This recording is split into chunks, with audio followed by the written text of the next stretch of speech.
صباح الخير عليكم. يا رب تكونوا بخير. اهلا بيكم في مطبخي وبيتي. كل يوم هنعمل حاجة جديدة مع بعض. تنظيف، طبخ، روتينات، حاجات كتير قوي تخص البيت والأولاد وكلام وفضفضة ومواضيع كتير هنناقشها مع بعض. يا ريت تتابعوني وما تنسونيش في السبسكرايب والشير واللايك. وإن شاء الله أقدر أفيدكم. ومنتظرة تعليقاتكم ورأيكم في القناة. يلا بينا على الفيديو. السلام عليكم ورحمة الله وبركاته. ازيكم حبايبي، عاملين ايه؟ وحشتوني جدا. النهاردة هنعمل أكلة سريعة وبتنفع قوي في الزنقات. أنا لسه جاية من بره ودلوقتي الساعة 1 وشوية وأنا لسه ما عملتش أكل، فقلت أعمل النهاردة كشري أصفر أو كشري اسكندراني ومعاه بيض مسلوق. أنا هنا بسلق البيض أهو. تمام. معانا في الكشري الأصفر عدس أصفر ورز وبصل. انا هنا حاطه كوبايه ونص عدس اصفر وكوبايه ونص رز. تمام. انا بحب احط الاثنين قد بعض. شغلت البوتاجاز بتاعي وهنا حاطه زيت وحته سمنه صغيره، والله صغيره، بصوا قد ايه، بس انا بحب ريحه السمنه في الاكل قوي. تمام. واحط عليها البصل اهو. حاسه ان البيض هينفجر، ممكن نشيل الغطا من عليه.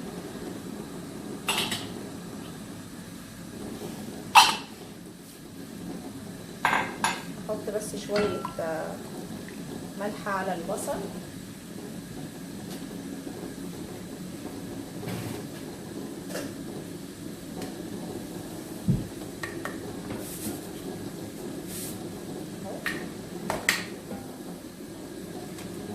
وهنقلب البصل بتاعنا. احنا هنوصل البصل بتاعنا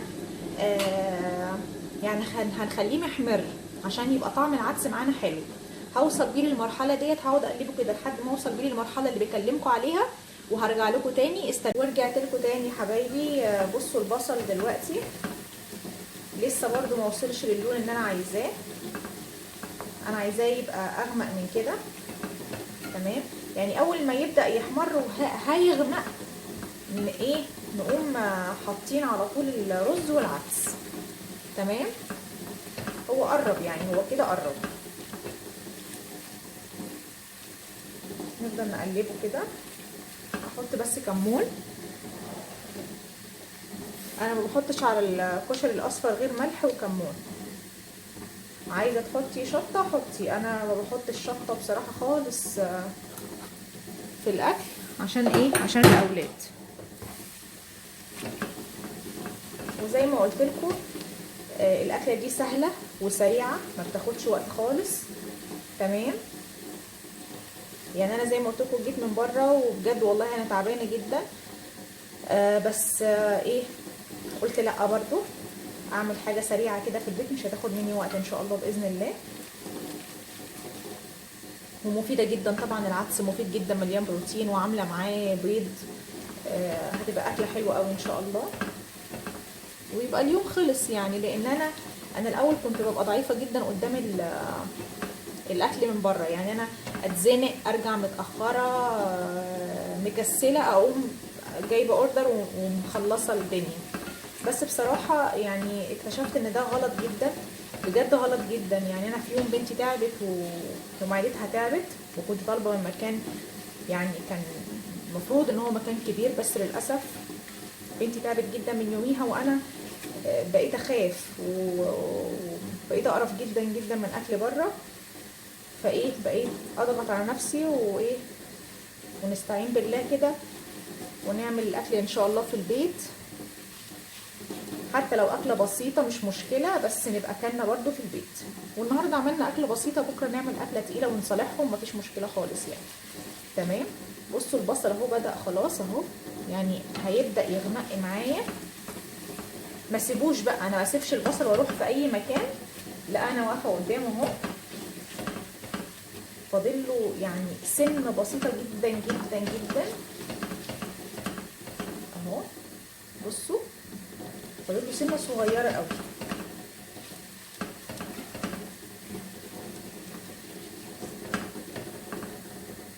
لسه هرسها برضو سنه صغيره جدا اهو كده خلاص. بصوا بقى يعني ايه، هو هنا باين يعني انا باين لي اغمق من باين للكاميرا عشان بس النور بتاع الشارع داخل اهو كده خلاص اهو. قبل بقى ما يغمق اقوم حاطه العدس بتاعي عشان اوقف بقى ايه البصل اهو كده، واقوم حاطه الرز بتاعي برضو تمام. هوطي النار بقى عشان انا عايزه اقعد اقلبهم كده مع بعض شويه ياخدوا من طعم البصل ولون البصل. الريحه بقى في المرحله دي بتبقى جميله جدا جدا، بيبقى بجد ريحته حلوه قوي. بفضل بقى اقلب كده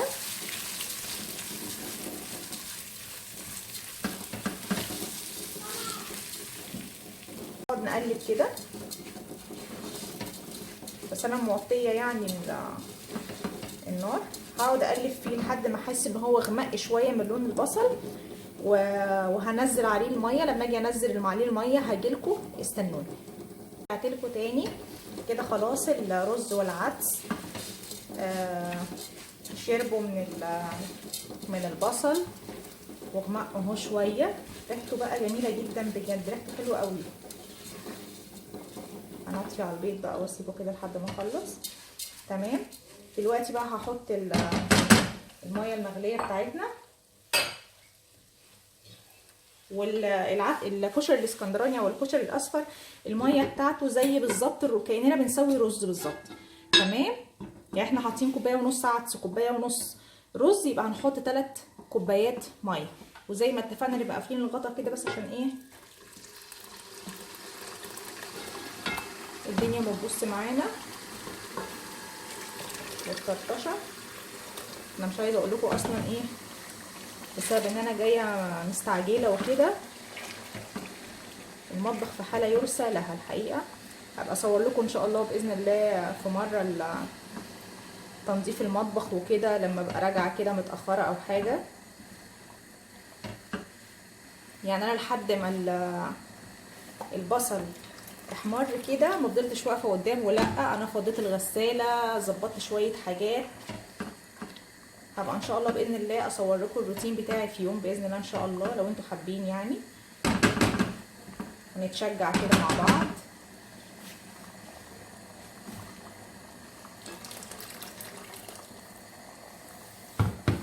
كده تمام.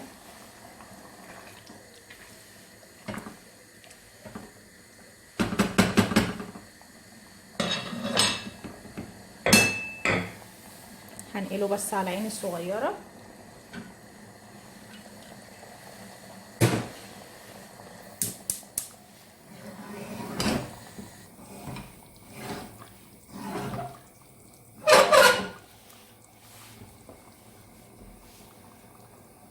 هغطيه ولما يغلي شويه هوطي خالص زي ما اتفقنا واسيبه لحد ما يستوي. وزي ما اتفقنا ندوق، يعني لسه البنوتات الجداد في المطبخ ندوق عشان نعرف استوى ولا لا. وهرجع لكم تاني باذن الله ان شاء الله لما يستوي.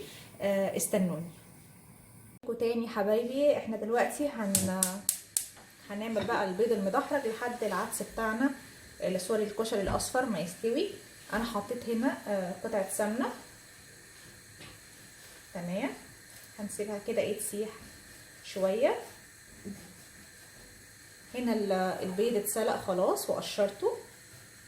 انت بقى بتعملي كميه عدد البيض اللي انت عايزاه على عدد افراد اسرتك يعني.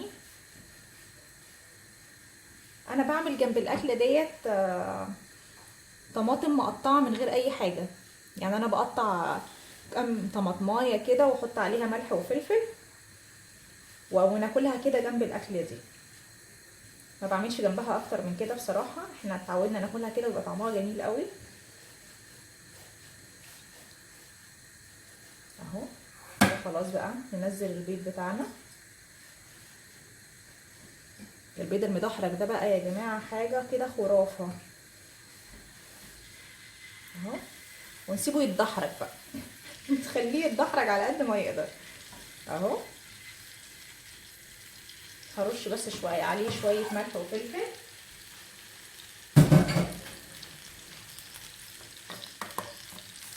شويه ملح كده،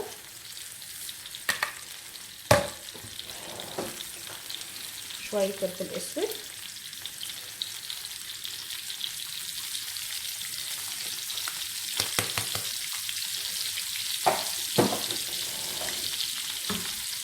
الريحه بقى ما اقولكوش بقى حاجه فظيعه.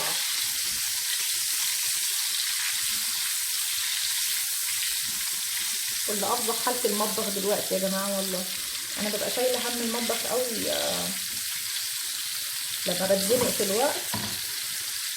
بس يعني بعد الغدا باخد استراحه قصيره وبرجع اظبطه يعني واخليه تمام، ما نأجلوش بس يعني ايه.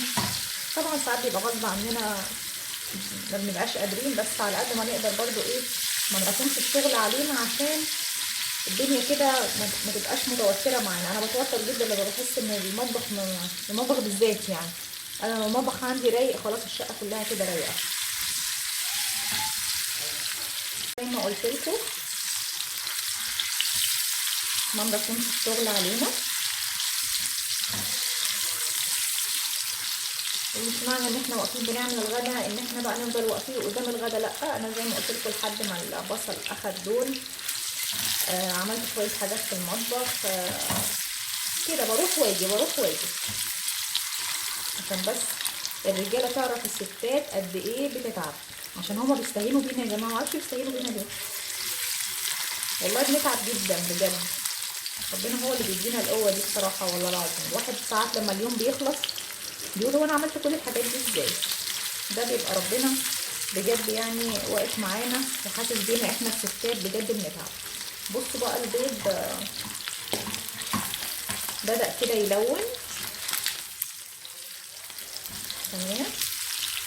ده البيض المدحرج الفظيع بقى، ده فظيع.